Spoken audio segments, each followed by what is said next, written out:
Good morning students. आज के video lecture में आपका स्वागत है। 8वीं कक्षा सब्जेक्ट हिंदी सुलभ भारती। आज हम दूसरी इकाई में से चैप्टर नंबर 5 खेती से आई तब्दीलियाँ लेसन की पढ़ाई करेंगे।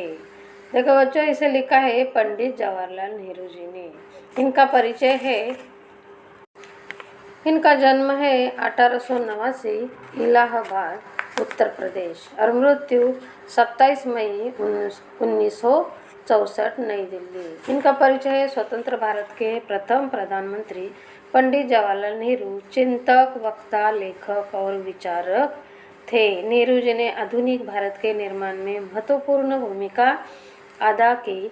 अपने विज्ञान और प्रौद्योगिकी के विकास को प्रोत्साहित किया। इनकी प्रमुख कृतियाँ देखते हैं बच्चों। एक आत्मकथा, दुनिया के इतिहास का स्थूल दर्शन, भारत की खोज, पिता के पत्र, पुत्री के नाम आदि। देखते हैं बच्चों गद्य संबंधी। प्रस्तुत पत्र पंडित जवाहरलाल नेहरू जी ने अपनी पुत्री इंदिरा को लिखा है। इस पत्र में आदिम अवस्था से आगे बढ़कर खेती के माध्यम से हुए मानवीय सभ्यता के क्रमिक विकास को बताया गया है। यहाँ नेहरू जी ने अमीर गरीब के मानदंड एवं बचत प्रणाली को सुंदर ढंग से समझाया है। देखते हैं बच्चों लेसन खेती से आई तब्दीलियाँ।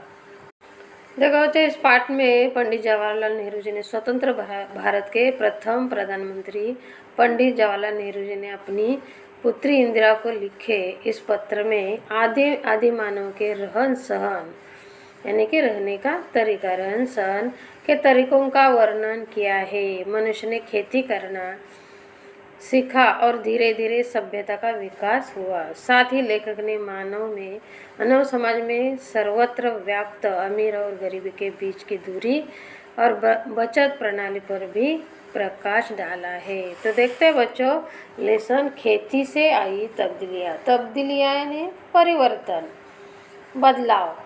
खेती से आई, खेती करने के बाद आने का बदलाव। देखो पंडित जवाहरलाल नेहरू, प्रिय बेटी इंदिरा। देखो पिताजी ने अपने बेटी को पत्र लिखा है, यानी कि जवाहरलाल नेहरू जी ने अपनी बेटी इंदिरा गांधी को ये पत्र लिखा है। देखते हैं कैसा लिखा है। अपने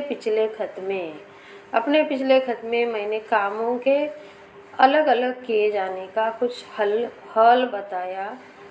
बतलाया था। बिल्कुल शुरू में जब आदमी सिर्फ शिकार पर गुजर बसर करता था, गुजर बसर यानी कि जीविका करने, वो क्या बोलते हैं पंडित जी, बिल्कुल शुरू में जब आदमी सिर्फ शिकार करने के बाद जो गुजर बसर करता था, गुजर शिकार पर ही अपनी जीविका करता था। काम बटे हुए न थे।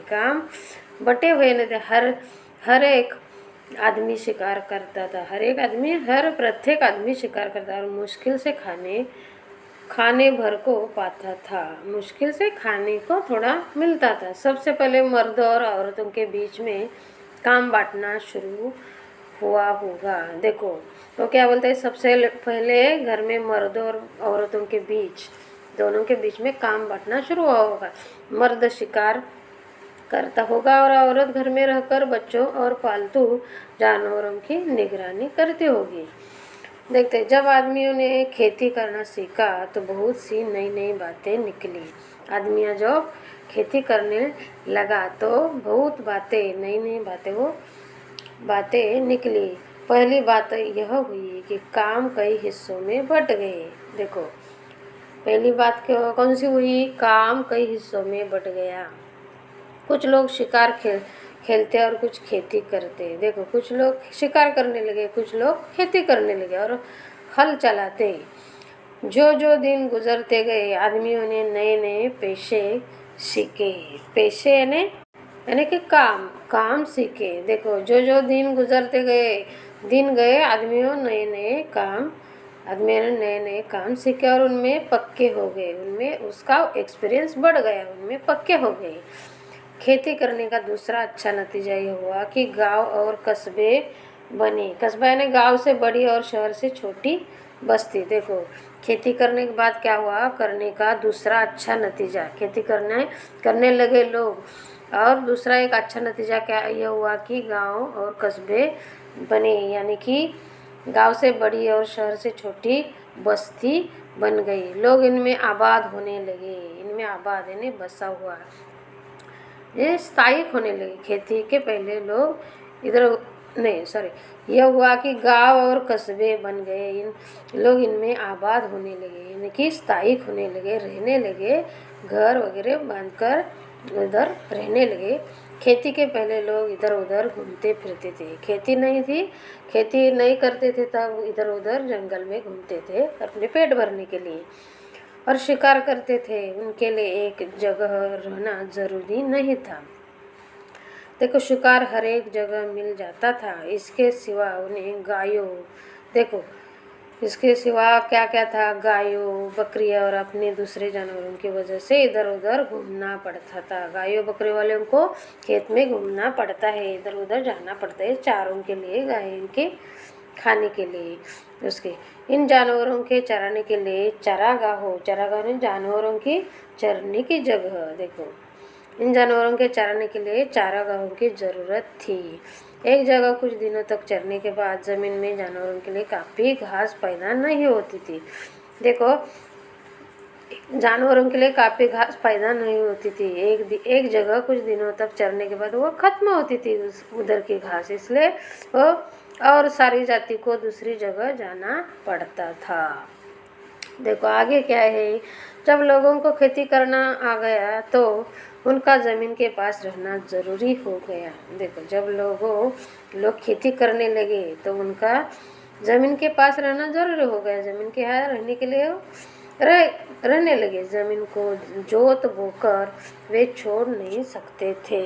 देखो जो ज़मीन को जोत बोकर वे छोड़ नहीं सकते थे, उन्हें साल भर तक लगातार खेती का काम लगा ही रहता था, और इस तरह गांव और शहर बन गए। ऐसे ही गांव और शहर बन गए।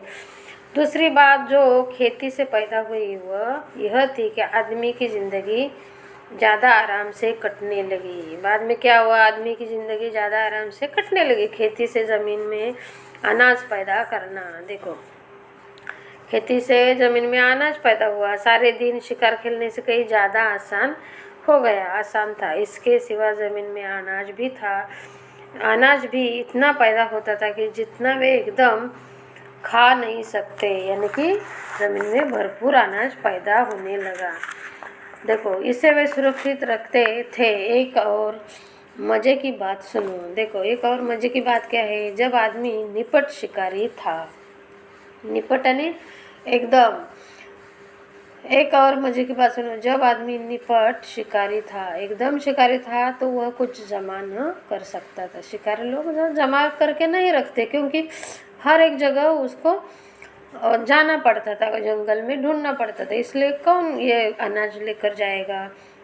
इसलिए वो निपट शिकारी था, वो कुछ जमा न कर सकता था। यह कर भी सकता था तो बहुत कम, थोड़ा करता था लेकिन कम करता था। किसी तरह पेट भर लेता था। उसके पास बैंक न थे, तब बैंक न थे जहाँ वह अपने रुपए व दूसरी चीज़ें रख सकता था। उसे तो अपना पेट भरने के लिए रोज़ शिकार खेलना पड़ता था। देखो खेती से उसे एक फसल में ज़रूरत से ज़्यादा मिल जाता था। अतिरिक्त खाने को वह अतिरिक्त यानी आवश्यकता से अधिक, देखो अतिरिक्त खाने को वह जमा कर देता था। देखो आवश्यकता से अधिक वह जमा कर देता था। इस तरह लोगों ने अतिरिक्त अनाज जमा करना शुरू किया, ज़्यादा अनाज जमा करना शुरू किया। लोगों के पास अतिरिक्त अनाज इसलिए हो जाता था कि वह उससे कुछ ज़्यादा मेहनत करते थे। ज़्यादा मेहनत करने से ज़्यादा मिलता है, कुछ भी ज़्यादा मिलता है। अति परिश्रम करो, अति मेहनत करो तो अच्छा यश प्राप्त होता है। वे जितना सिर्फ पेट भरने के लिए ज़रूरी था, वो तुम्हें मालूम है कि आजकल बैंक खुले हुए हैं। तुम्हें मालूम है ना, आजकल सब बैंक खुले हुए हैं जहाँ लोग रुपए जमा करते हैं और चेक लिखकर निकाल सकते हैं, और चेक भी लिखकर निकाल सकते हैं हम। यह नेहरू जी अपनी बेटी को खत में बताते हैं। रुपया कहाँ से आता है, अगर तुम गौर करो तो तुम्हें मालूम होगा कि यह अतिरिक्त रुपया है, यानी ऐसा रुपया जैसे लोगों को एक बार ही खर्च करने की ज़रूरत नहीं। एक बारगी यानी कि एक समय पर, जैसे लोगों को एक बारगी एक समय पर खर्च करने की ज़रूरत नहीं। इसे वे बैंक में रखते हैं। वही लोग मालदार यानी धनवान, वही लोग मालदार है जिनके पास बहुत सा अतिरिक्त रुपए है और जिनके पास कुछ नहीं वो गरीब है। देखो, ज़्यादा पैसे हो तो मालदार धनवान आदमी है और जिनके पास नहीं है वो गरीब आदमी है। देखो, आगे तुम्हें मालूम होगा कि यह अतिरिक्त रुपया आता कहाँ से है। इसका सबब देखो, इसका सबब है ना कारण। इसका सबब यह कारण नहीं है कि आदमी दूसरे से ज़्यादा काम करता है और ज़्यादा कमाता है, बल्कि आजकल जो आदमी बिल्कुल काम नहीं करता उसके पास तो बचत होती ही है। और जो पसीना बहाता है, पसीना बहाना यानी कड़ी मेहनत करना। देखो, और जो पसीना बहाता है, कड़ी मेहनत करता है, उसे खाली हाथ रहना पड़ता है। खाली हाथ रहना यानी पास में कुछ न होना। देखो, जो कड़ी मेहनत करता है उसे खाली हाथ रहना पड़ता है, यानी कुछ उसके पास कुछ नहीं होता। कितना बुरा इंतज़ाम है। देखो, कितना बुरा है इंतज़ाम है। बहुत से लोग समझते हैं कि किसी बुरे इंतज़ाम के कारण दुनिया में आजकल इतने गरीब आदमी हैं।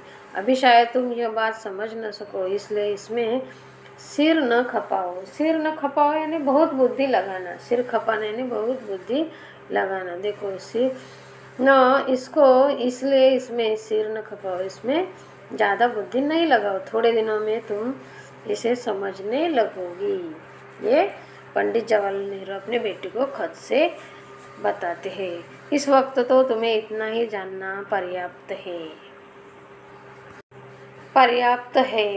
यानी काफ़ी है। इस वक्त तो तुम्हें इतना ही जानना काफ़ी है कि खेती से आदमी को उसे ज़्यादा खाना मिलने लगा जितना वह खा नहीं सकता था। देखो, यह जमा कर लिया जाता था। उस ज़माने में न रुपए थे न बैंक। यह जमा कर लिया जाता था। उस ज़माने में न रुपए थे न बैंक। जिनके पास बहुत सी गायें, भेड़ें, ऊँट या अनाज होता था, वे ही अमीर कहलाते थे। देखो, अमीर कहलाते थे। देखो बच्चों, जवाहरलाल नेहरू जी ने अपनी पुत्री इंदिरा को लिखे इस पत्र में आदिमानव के रहन सहन के तरीकों का वर्णन किया है। इस लेसन में मनुष्य ने खेती करना सीखा और धीरे धीरे सभ्यता का विकास हुआ। साथ ही लेखक ने मानव समाज में स्वतंत्र व्याप्त अमीरों और गरीबों के बीच की दूरी और बचत प्रणाली पर ही प्रकाश डाला है। देखो, इस लेसन से हमें क्या सीख मिलती है। देखो, नीचे क्या है, मैंने समझा। देखो बच्चों,